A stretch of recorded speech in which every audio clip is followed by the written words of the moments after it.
Bang. Bang. Bang. The triple threat.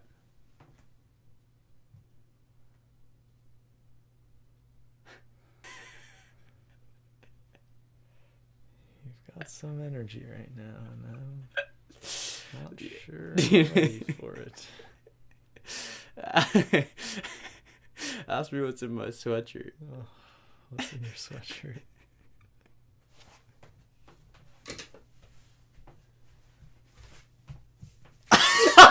It's me, Luigi!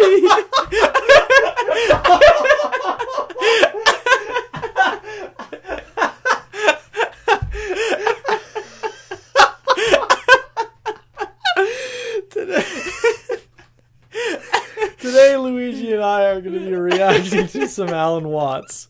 We've only done one video by him, and here's another. You're welcome. It's Stop Feeling Lost by doing this. I'm ready. Oh, jeez.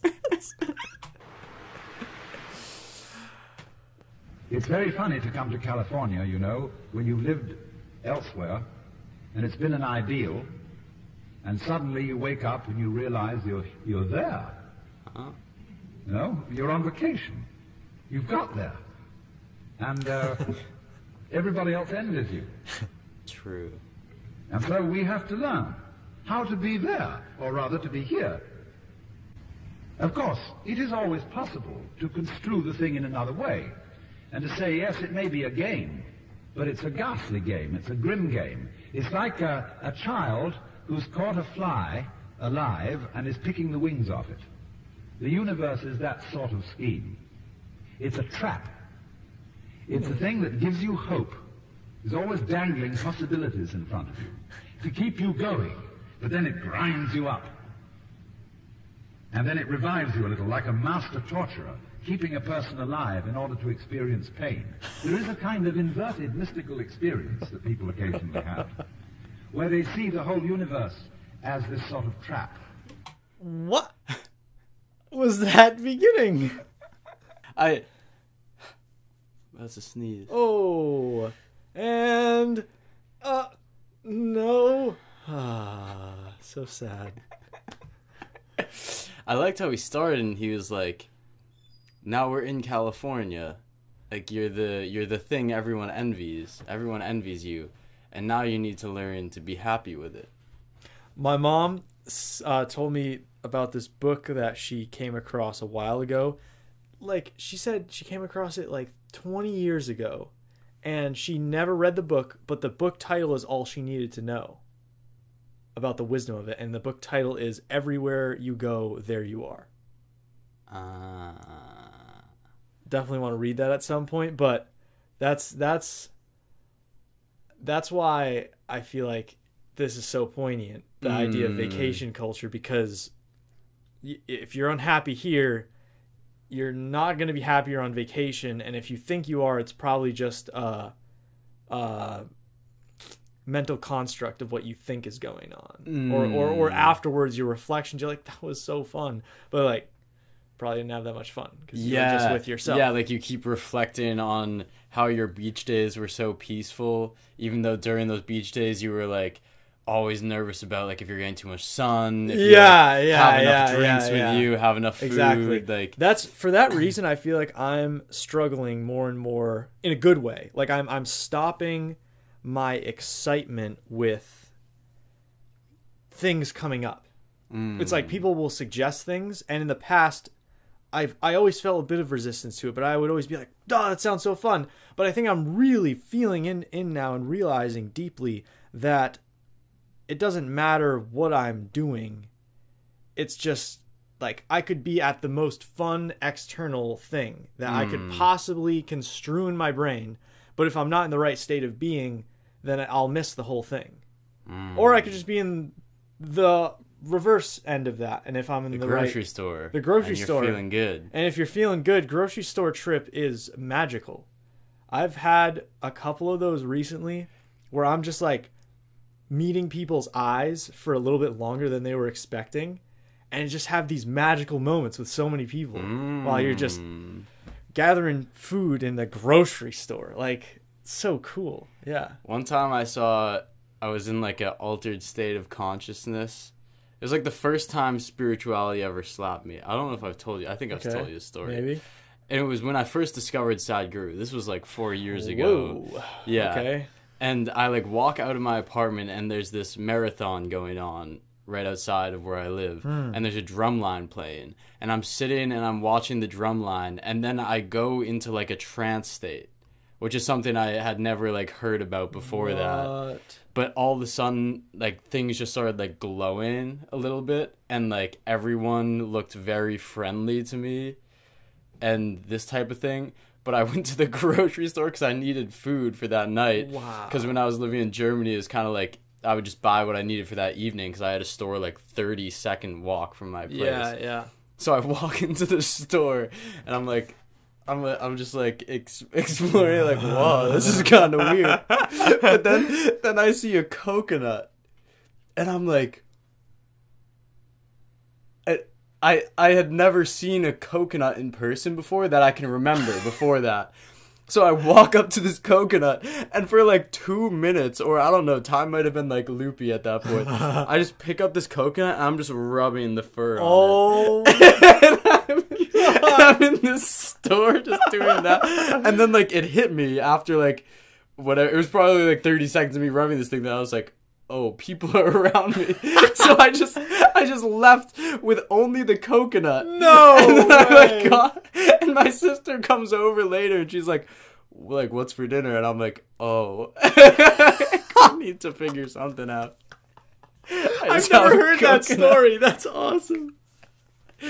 Wow. All right. Shout out Alan Watts. Let's keep going. I don't know how we got there. And everything looks crummy. People look as if they're made of plastic and aren't really people, but only make-believe people. They're mechanisms which are going yakety-yak and pretending that they are really there and alive. Yakety-yak. And everything looks as if it were made of patent leather or enameled tin and just nasty, dead scene. That's the inverted mystical experience. And one might ask, well, you could take that view too. And here you come to what Albert Camus said. The fundamentally important philosophical question is whether or not to commit suicide. Because if you're going to go on with the game of life and not be sure as to whether it's really worth going on, you'll make a mess of it. Oh. That's quite certain. It's like doing something evil, like telling a lie. If you're going to tell a lie at all, you have to make it stick. And so make it good. Wow. Don't wobble when you lie, because someone will find you out, and it'll all fall apart, and it'll be... Dang. That's good. I feel like when you see any of the people that you and I feel like we can learn from, they don't have a lot of, like, wandering around aimlessly. Not a lot. That you don't see a lot of, like, being unsure about things. Being like Sadhguru talks about unwavering focus. We have a video on that. And that's really struck me. And I feel like this also relates not to just, should I live or should I die? That's like a pretty deep philosophical question. But also just with your general life path. There's so much. We have a friend that was just here who for like days on end has just been debating like where he should go to school next. For like a master's degree. For a master's degree. And it's just like, I feel him just ripped apart because of it. It's just been this, seemingly, it just feels like a dreadful decision at this point. Even though it's two awesome options. Yeah, yeah. And he's talked about this. Yeah. And I just feel like if you can find ways to be certain in something, even if you're certain in uncertainty, I feel like that's the cool thing is like, if you could just be certain in uncertainty, is like, is life worth it? Meh. And just like keep going. Let's find out. Yeah, let's find out. Yeah. And not be like, is it worth it? Is it not worth it? I don't know. Like that debating, we've talked about this in recent episodes too, like that whole debate that's going on inside of you, whether it's, to live or not to live, to go to this college, that college, whatever it is, that's wasting a lot of your energies that you could be outputting completely to beneficial things. Yeah. I like it. And so, either suicide or gamble seem to me to be the great alternatives of this life. Wow. And what will the gamble be? Wait. So Or sorry, I gamble just missed that. seem to me to be the great alternatives of this life. Oh. And what will the gamble be? Oh. Nice. The gamble, or the gaming, has to rest on the assumption that this game is superb. No other assumption will work. If I may put it in another way, the game is to be trusted. The universe, you yourself, it is fundamentally to be trusted. Wow. And this is the act of faith which underlies all gambling. Yo. Yeah. This morning I had a bunch of thoughts about desire, and Yes. and we're gonna be making a short piece. It might be out at this point, might not be whenever this arrives. Over on our other channel, A New Dream, go check it out if you haven't. It's short films about this kind of stuff. Yeah. But anyway, one of the thoughts I had, I was working on in a Ram Dass reaction we did recently. It was all about accepting oneself, and during that I realized I have a lot of things I need to accept about myself.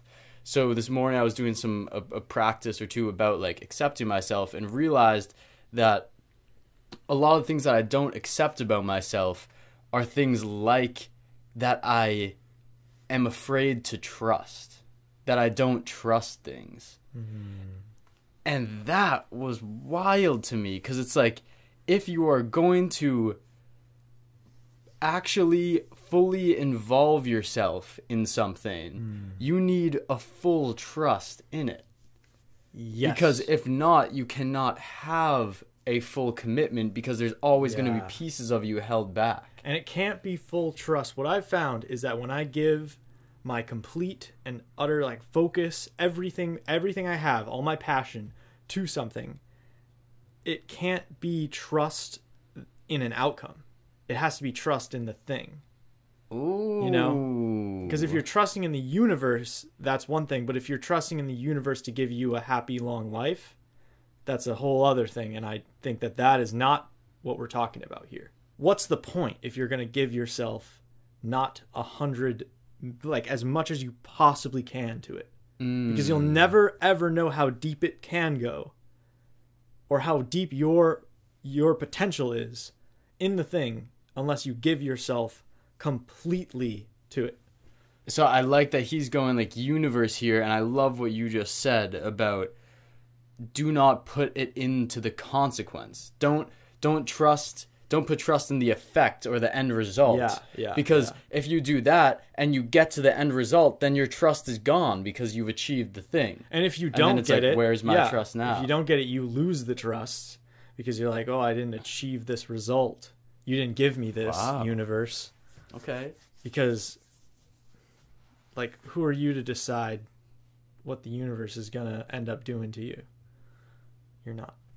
You can do But it might just do some cool things to you if you let it. It'll do some cool things to you, yeah. But only if you trust. Because if you don't make that assumption as absolutely basic, the game will not work. Now this is where one must consider game theory in relation to ethics. What are the characteristics of a workable game? A viable game, as biologists would call it. A game that is worth the candle. What? First of all, the game must involve an optimal combination of skill and chance, or we might say order and randomness. Where a game is pure chance, it loses interest. Let's just think of tossing coins. The chances are 50-50 always, that it will be either heads or tails. And this becomes very boring. One wants to cheat a little to liven it up, and so introduce a bit of skill. But where a game depends on pure skill, and especially a very complex kind of skill, it becomes too tiresome. Whoa. So you could put at opposite ends of a spectrum of games, say tossing coins or tic-tac-toe or something very simple, which is mostly chance, because tic-tac-toe, when you know how to play it, reduces itself to that you either win or draw if you get the first move. At the other end of the scale, a highly complex game like, well, I've suggested three-dimensional chess, but just imagine three-dimensional Go, where you would play on 8 boards to give yourself a cube to play in, or whatever number of boards. Go would be more than that, wouldn't it? But you would be in such a complex thing that you'd just lose track of it.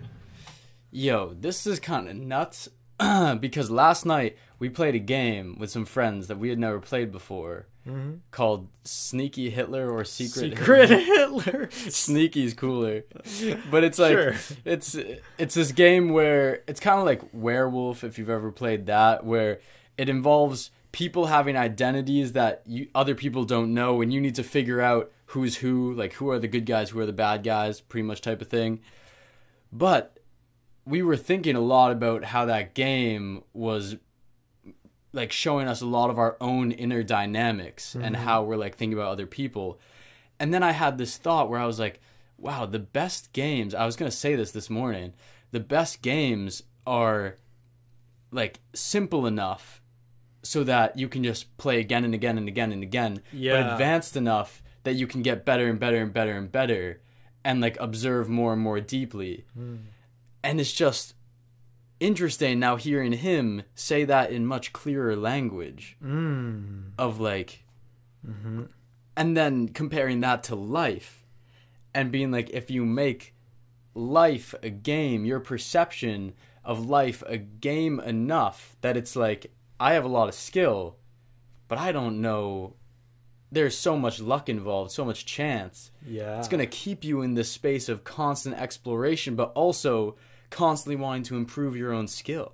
And if you recognize that it's a game, then you're not going to be, hopefully you're not going to be too set on the outcomes, because you recognize that the outcomes are still just part of the game. You know? And so that was a big thing for me when we were playing that game yesterday, was feeling like, well, what if I was able to transfer the attitude I brought to this game of like not caring, and in a certain sense, and recognizing that it's all play and we're just like doing this fun thing, and bring that to life where you're doing the things, but then you're also sitting behind it knowing that it's a game. Because that's what we were doing. We were sitting around a table playing a game, but we were also sitting behind the table knowing that it's a game. And so that's key, I think, is doing life that way. Yeah. Okay. Eventually, the game would just become totally confused for most people. So we get optimal games in the middle, like bridge, or poker, or checkers, or chess, where there is this interplay of skill and chance. So we look for this optimal point, where there is a risk. There must be a risk. There must be chance. It mustn't all be predetermined, because any game where the result is known is not worth playing. That's to say, when in chess the players suddenly realize that white is going to mate in 5 moves, they abandon the game and say, let's begin again. And so in life, that's why a lot of people don't like going to fortune tellers. They don't want to know the future. If I know exactly what's going to happen to me, in a very real sense, I've had it. Ooh. So let's finish it up and begin again, turn in the check.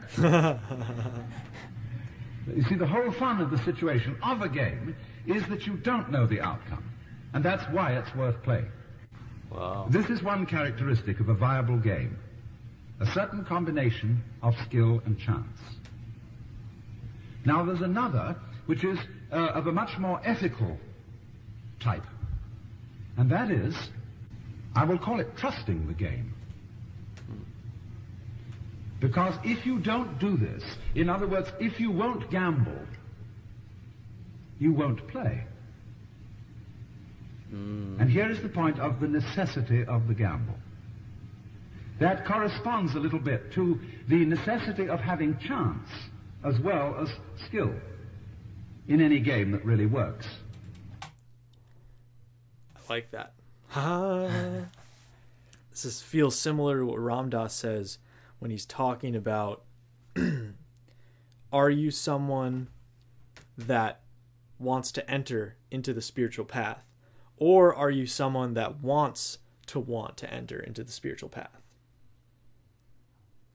There's like a bit of layer of removal where you're like, yeah, no, I'd love to be holy. I'd love to do all this, but you never end up doing it because you don't really want it. You just want it. And he says that to be able to enter the path, you need to do something very similar to what Alan Watts says, and just, where I feel like he's going with this is just gamble everything.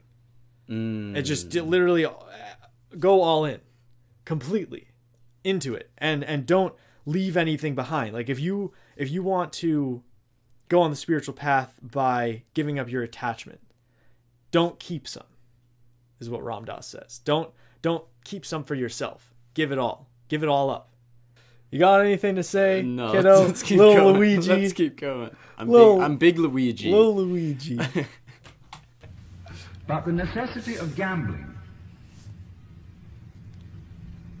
is very much overlooked, I think, in our contemporary culture. Because this is a culture where we are trying, as much as possible, to take the risk out of things. Ah, nice. And when the risk is taken out of human relationships, they become impossible. Ooh. We have, I think, in the United States, a very naive faith in law and in law enforcement. We're always saying there ought to be a law against it, as if law could solve things. And we don't realize the extent to which law makes life increasingly more difficult. Because law is simply a process of trying to define what may be done and what may not be done.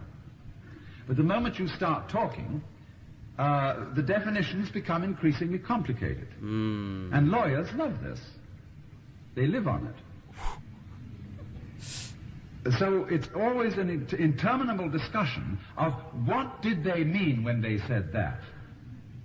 What was the intent of this law? Oh, zing.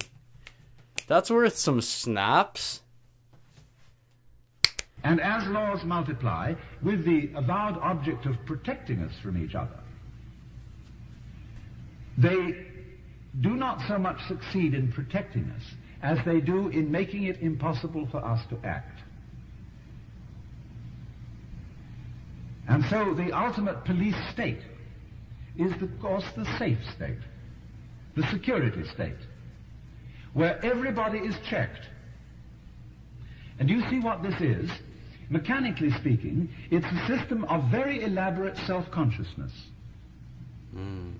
See, when you get self-conscious and you watch everything you do, because you're anxious about making a mistake, you'll find in that you're all tied up and you can't act. So in exactly the same way, a community of people which is always watching itself through its agents, so that, in a Nazi state, there are not only the ordinary policemen on the beat, but there's a block captain for every area, and there's some kind of a sneak or a traitor who's going to inform the authorities everywhere, you see, hidden. So this community is watching itself all the time, because it's a community that doesn't trust itself. And a community which constantly watches itself is like a person who's always watching himself and holding a club over his head to go clunk the minute he might be in danger of doing something wrong. I think that's all rooted in our idea that are clinging to outcomes, like we were talking about earlier. I think that all of this is like based in us needing, feeling like we need certain things to happen in life to be fulfilled. We need to live a long life. So therefore, we need to be as safe and as risk-free as we possibly can. We need a lot of money. So then we need laws to keep people from taking money from you. And we need. And then it just creates tons and tons of fear. And more laws, and everything needs to be right angle. Like, I need to be sure of this. Because I feel like when you talk to people who are just like very deep in the modern society mindset, the slightest thing could go wrong and the world is crumbling. Because they had this idea of what they needed. Like the pizza delivery is the wrong flavor. Literally as small as that. Like, I've seen that. Yeah, and it's rooted in the idea that you need and are entitled to a certain amount of things, and therefore you are going to do everything you can based on fear to ensure that those things happen. Whoa. Yeah. Two things. First, how freeing the statement you just said was of, we think we need to live a long life to be fulfilled. That's crazy. That's something that we grip onto so tightly. And I feel like it's something that I've just recently realized, is that one moment, like that, fulfilled is more than enough, and it's much more potent than 80 years of whatever. And it's just as fulfilling as 80 years of fulfillment. One moment of fulfillment. Because it's all you got is the moment of fulfillment. It's all very good. Hey. Yeah. But then I remembered what I was going to say earlier that I couldn't grasp, was what he said about right when you don't gamble on a relationship, it becomes impossible. Like right when you don't invest into a relationship, there is nothing to be gained. Yeah. And it's like, that statement is crazy. Yes. And that goes back to the same thing about trusting the universe and this idea of trusting and gambling on life. Because when you do that, all of a sudden there are stakes. It matters. And it doesn't matter in the sense of, oh, I'm gonna win or lose this whole thing. It's way more advanced than that. I am going to get to experience something. It's like if you could pay money for an experience, which we do all the time. We go to the movies, pay money. Rather than that, you can invest yourself into your life, and all of a sudden everything becomes an experience. You don't need to pay to go to the movies because your life is a movie. but in a serious way. Honestly, I feel like one of my biggest guiding lights is just living life as passionately as I possibly can. And just like full tilt as often as I can. Yeah. I love that. Very Let's keep good. going, Alan Very Watts. good. And so this person is like this. If I say now my right hand is my main active hand, and but I don't know whether I can trust it. I don't know what it's going to do. So I've got to keep control on it with my left hand. Don't know what it's going to do. So always the left hand is controlling the right hand. Whatever, if I want to pick something up, Ouija. the left hand will have to push the right hand down and squeeze the fingers together and then lift it up so it will come up. See, I've lost a hand by doing that. And so in exactly the same way, when any community of people is founded on mutual mistrust, it sort of loses half of itself. It becomes clutched up. It becomes paralyzed and unable to move. So the basis of any community, and thus the basis of any game, is the act of faith that I will gamble. I will bet my life on this scene. That made me think yesterday when we were playing this game. The game starts by you getting your identity and you don't know anyone else's identity. It's secret. And then everyone closes their eyes and one team gets to open their eyes and look and see who else is on their team. But the other team, if you wanted to, you could just peek a tiny bit and you would know and you would probably win the game because you could just play way better. But I was sitting there and I was like, I think as a kid, I would have potentially peaked right now. But this is only super fun because I'm not looking. And it's like, it's only fun if you're going to put yourself into the game. And trust in the game and not need an outcome, because you peaking is you needing the outcome of you winning. Wow. Let's go, man. Yeah, this is some weird stuff. I like it. And you see, that also is fundamentally not only the attitude of faith, but it's the attitude of love. Oh. Love is self-giving. When you love someone, say you fall in love with a member of your opposite sex or whatever, and you got mixed up with someone now. Or same sex. You've really committed yourself to heaven only knows what. Because love is a letting go of direct control. But how many people actually do that? And you might say, going back again to the Christian images of God, that God creates the world by constantly disappearing, giving himself away. This, the Hindu would agree with this too.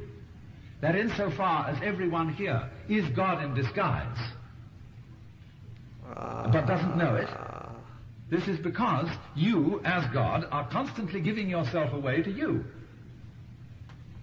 And feeling lost, you know, how did I get mixed up in this world? Well, unbeknownst to myself, I made a gamble on being this person. And so this giving of oneself away is what's called a divine love. So then, in playing the game, if you don't make the assumption that I can let go of myself in the act of faith and in the act of love, you may just as well commit suicide right now. Damn. Because you can't play it on any other basis than that. Any attempt to do so will merely make the whole thing clutch up and become insupportable, and will in any case be suicide. Oh.